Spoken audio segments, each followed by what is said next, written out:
Hello বন্ধুরা, কেমন আছো? আশা করি সবাই নিশ্চয়ই খুব ভালো আছো। আমার মিনি ব্লগে তোমাদের সবাইকে স্বাগত। 25 তারিখ ছিল ইন্দ্রাণীর বিয়ে। ইন্দ্রাণী আর আমি হচ্ছে চাইল্ডহুড ফ্রেন্ড। আমরা একই স্কুলেই পড়াশোনা করেছি, ক্লাস 1 থেকে 12। বিয়ের দিন কিন্তু লাল শাড়িতে ইন্দ্রাণীকে খুব মিষ্টি লাগছিল, খুব সুন্দর লাগছিল। ওদের দুজনকেই কিন্তু খুব ভালো মানিয়েছে। তোরা বিয়েতে বসে গেছে, ততক্ষণে আমরা স্টার্টার খেয়ে নিয়ে ফটো তুলতে ব্যস্ত। বিয়ে মানেই কিন্তু ফটো আর সেলফি না তুললে হয় বলো? তো আমরা ততক্ষণে ফটো সেলফি সমস্ত কিছু তুলে নিলাম, স্টার্টারও খেয়ে নিয়েছি। আর আমার পুচকেটার কিন্তু নতুন একটা বন্ধুও হয়ে গেছে, ও কিন্তু খুব আনন্দ করছিল, খুব মজা করছিল।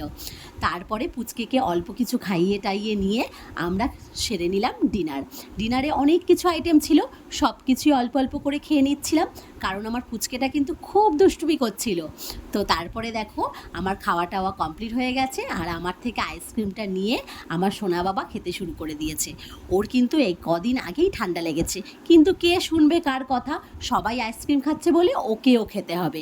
তার জন্য দেখতেই পাচ্ছ আমার থেকে আইসক্রিমটা নিয়ে উনি ভালো মতো করে আইসক্রিম এনজয় করছে। আর বিয়ের পর দেখো ইন্দ্রাণীর মুখটাই একদম চেঞ্জ হয়ে গেছে, খুব মিষ্টি লাগছিল, খুব ভাল লাগছিল।